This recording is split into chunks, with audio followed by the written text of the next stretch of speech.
Welcome to this edition of Transformation Thursday. As always, we are excited and we are grateful that you have joined us for this discussion. As always, I welcome Dr. Christopher Chappell to join in this conversation with me. Christopher, on last week, we talked about it's bigger than me. And I shared a story of years ago when I was running track and I was running the 400 and preparing to go to state. We're at regionals or prepared to go to the state meet. Was running my last race and I shared that as I was running and the 200 was fine and I got to the 300 and all of a sudden I felt what we used to call in those days the bear jumping on me, and I could feel my legs got weak. They felt like rubber. I started feeling pain all over me. My chest felt like it was about to explode, and I wanted to give up. Shared that I wanted to give up because the pain was intense. I was almost there, almost at the finish line, but yet I wanted to give up because it felt like I was carrying weight and felt like I didn't have enough to get through. And I shared that something happened where I caught a second wind that allowed me to push through and to cross the finish line.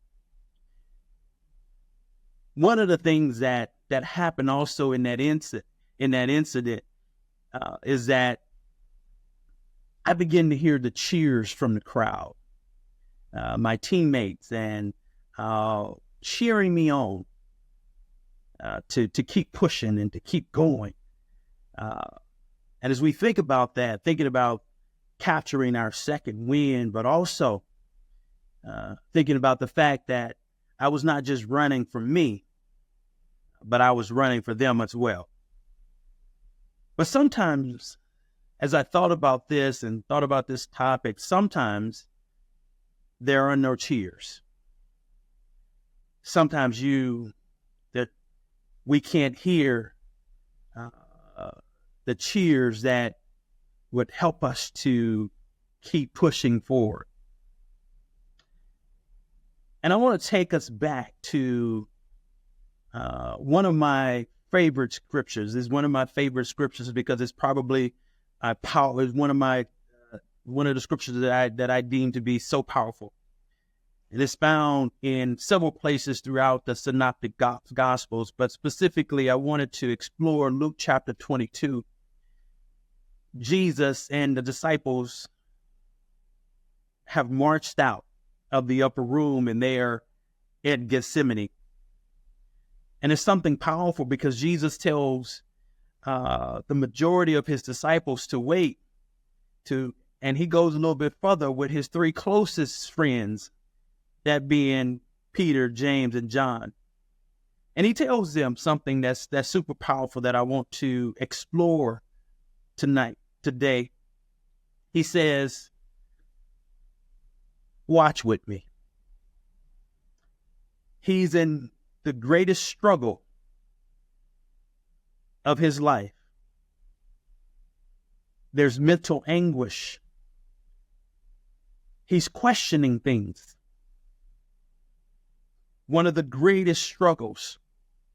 And he tells those who are closest to him to watch with him. He knows it's bigger than him. He knows that his destiny, his purpose, what he's been called to do is much bigger than himself. But he's at this place where he's struggling. And he says, watch with me. Literally, he was saying, I'm struggling.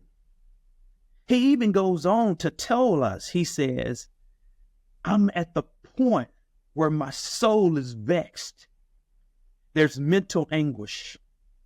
There's physical anguish. There's emotional anguish. He's experiencing all these things right now. And he says, I need you to watch with me. I need you to watch with me. I want to ask you a question, and I want us to explore the significance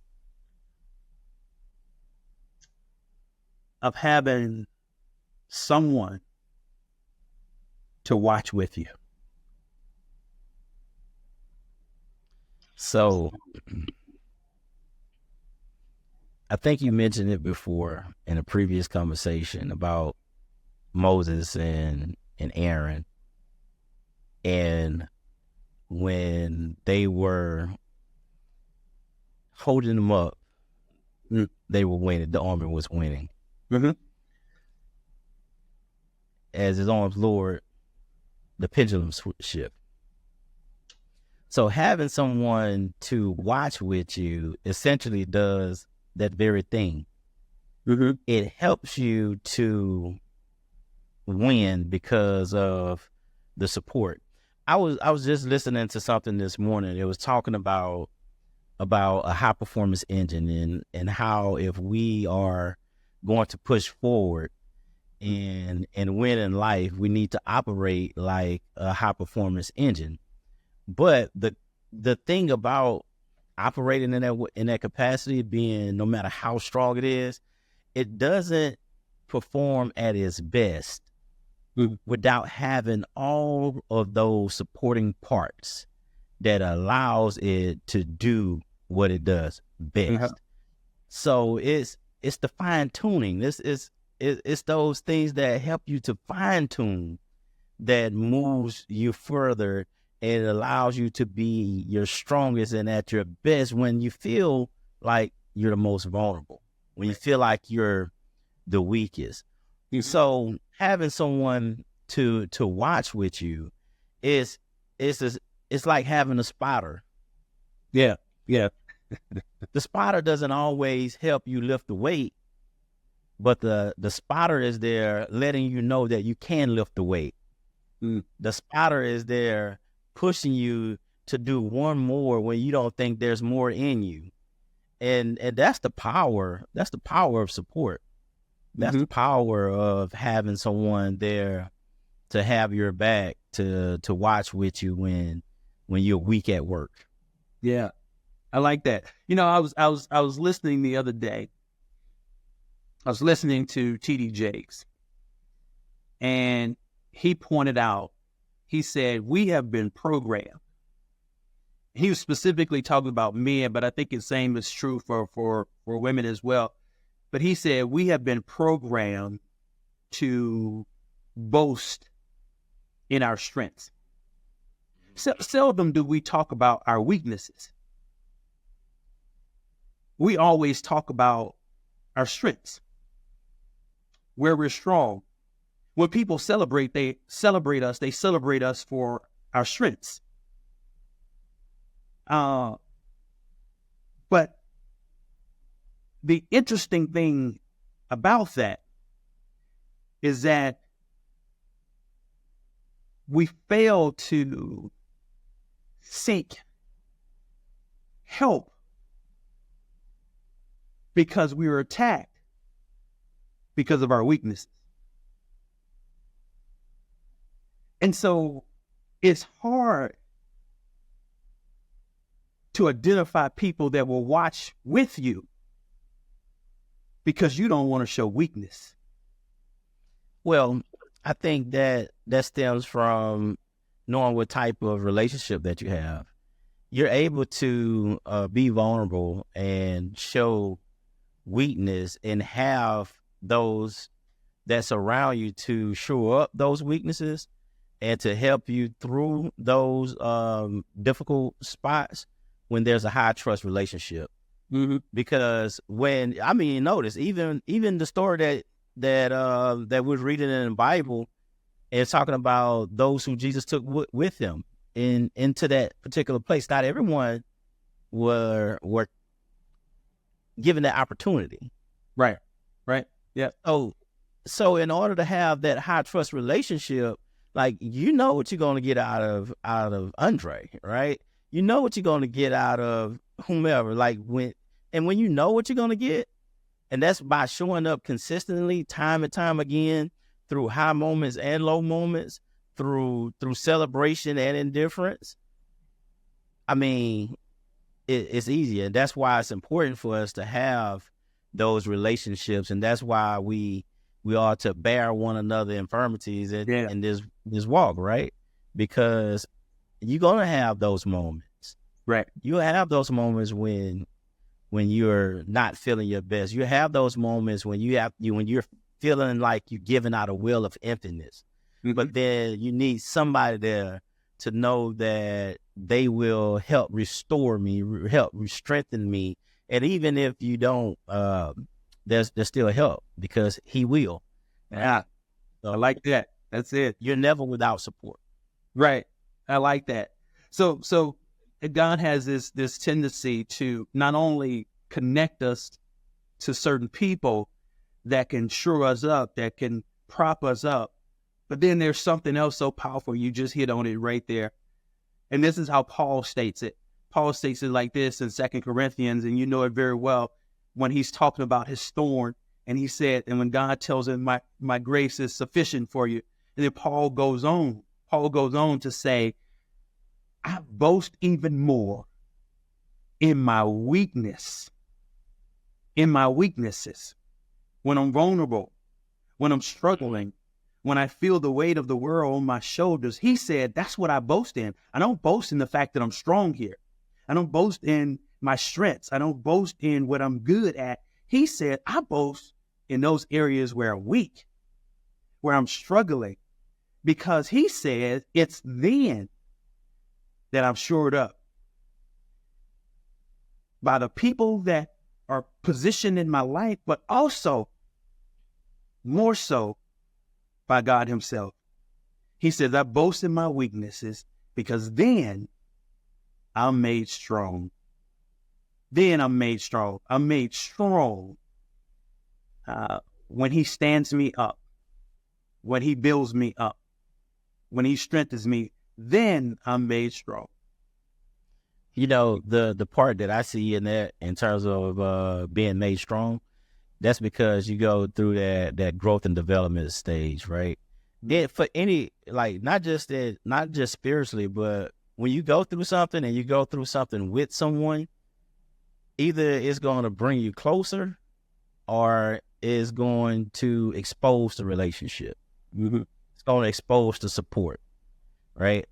So when you go through that moment and you grow through it, then you know, boy, I have something right there.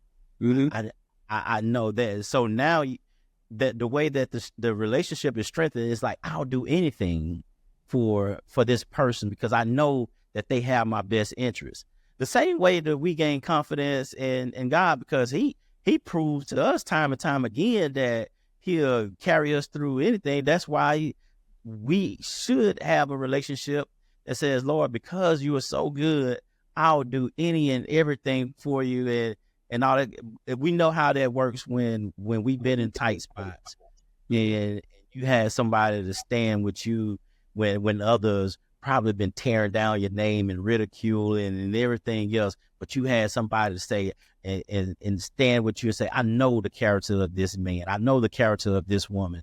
I know them for myself, and I will support them through and through. Man, you can't buy that. And when you know that you have it, how much taller can you stand, right? And on the other side, when those who are able to support but fail to, what I mean by exposing a relationship, now you know where to place them in your life, right? And sometimes you have to be careful with that too, because sometimes some people just can't in that moment because they have their own things going on, right?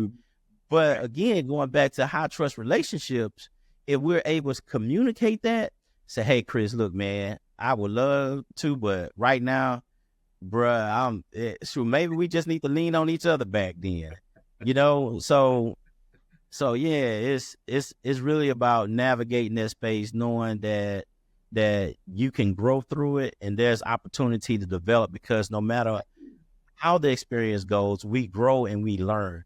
And as we learn, we are better to iterate for the next variation of what we see in the future, because it's going to come in waves. It's cycles, right? When we go through things like that, and weaknesses come. But after weaknesses, there's strength.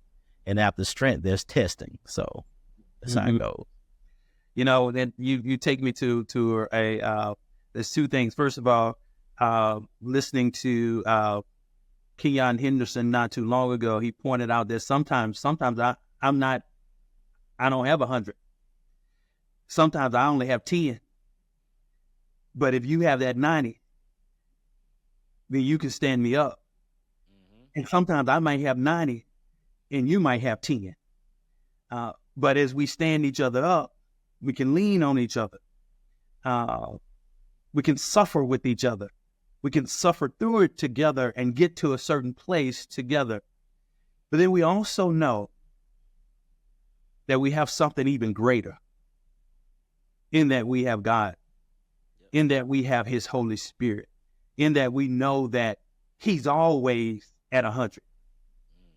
And I can come with 0, and I can always lean on him. And that's what Paul was getting at in 2 Corinthians, when he stated, when I'm weak, he makes me strong. And likewise, when Jesus was in Gethsemane, Peter, James, and John couldn't handle it. It was too much weight. But there's someone else that could handle it. And God gave him what he needed in order to meet the destiny, in order to get to that place.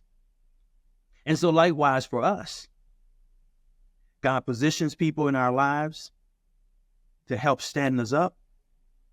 But even more than that, he's also there to help stand us up. For when we are weak, we're made strong in him.